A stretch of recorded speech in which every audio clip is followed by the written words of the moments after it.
Hello.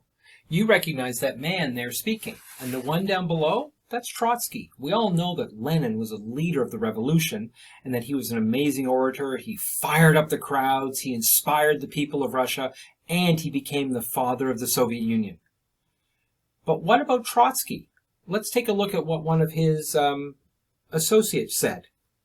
Vladimir Serge was a Russian revolutionary. During the Russian Revolution, he lived variously in Petrograd, Moscow, and Berlin. He was a close associate of Trotsky. Trotsky was all tension and energy. He was, besides, an orator of unique quality. He outshone Lenin through his great oratorical talent, through his organizing ability, first with the army, then on the railways, and then by his brilliant gifts as a theoretician. His attitude was less homely than Lenin's, with something authoritarian about it.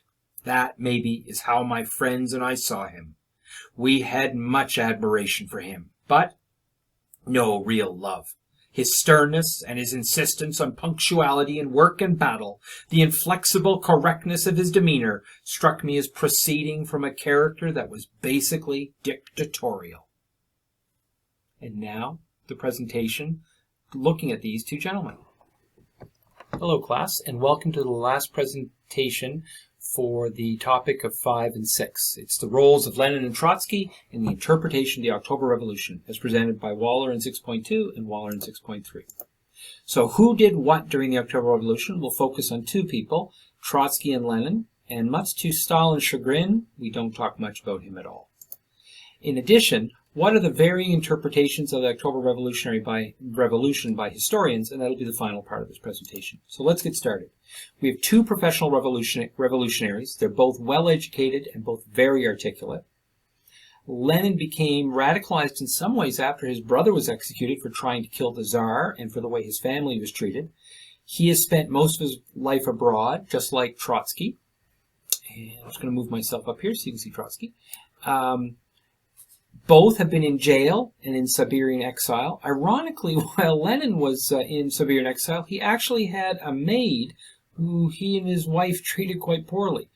Lenin was a Marxist, and in particular a Bolshevik, and Trotsky was a Marxist who'd been allied and working with Lenin, then saw things happening a little differently, so he became a Menshevik, and then after the July days, he became a Bolshevik again.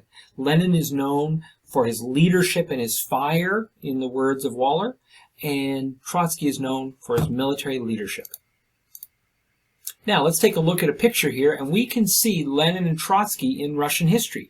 There's Lenin up there firing up the crowd. He's got his ideas, what he's offering them. They'd love to hear what he has to say. And in a sense, his right-hand man, right there, and you can see him, is Trotsky. He's there supporting him. He's the organizer, the helpful gentleman, and he is charismatic in his own way. Don't worry about that. Now, once Lenin has died and history's moved on, let's take a look at what happened.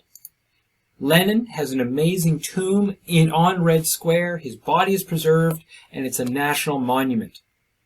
Trotsky, on the other hand, take a close look here. You'll notice that Trotsky is no longer here. That's right. When Stalin came to power, he erased Trotsky from the whole historical record, and so this has also caused a bit of a problem in understanding the role of these two men, because Lenin goes on to become a leader of the new Soviet Union, and after his death, Stalin will take power and basically erase Trotsky from Russian history. So, Lenin in St. Petersburg, when he arrives after the April arrival, he's known for having every evening speaking to crowds of people, promises them a new future. I was listening to a BBC podcast where there was a lady reminiscing about that. Sometimes he would speak from the balcony of the Bolshevik headquarters as well, a former women's institute.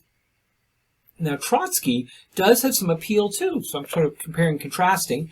He was in New York when he made the decision to travel back to Russia to help, but he was intercepted by British naval officials. This is all coming from Wikipedia. I was looking at it just to see if he'd been held in Halifax, which he had been before he was sent to the Amherst International Camp, where foreign nationals were being kept during the war.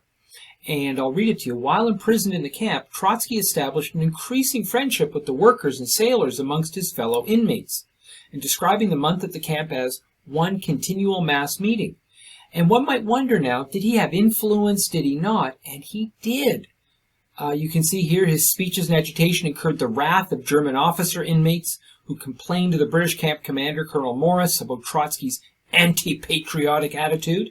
Morris then forbade Trotsky to make any more public speeches, and that led to 530 prisoners protesting and signing a petition against Morris's order. So we can clearly see that Trotsky is able to motivate followers and inspire people as a revolutionary.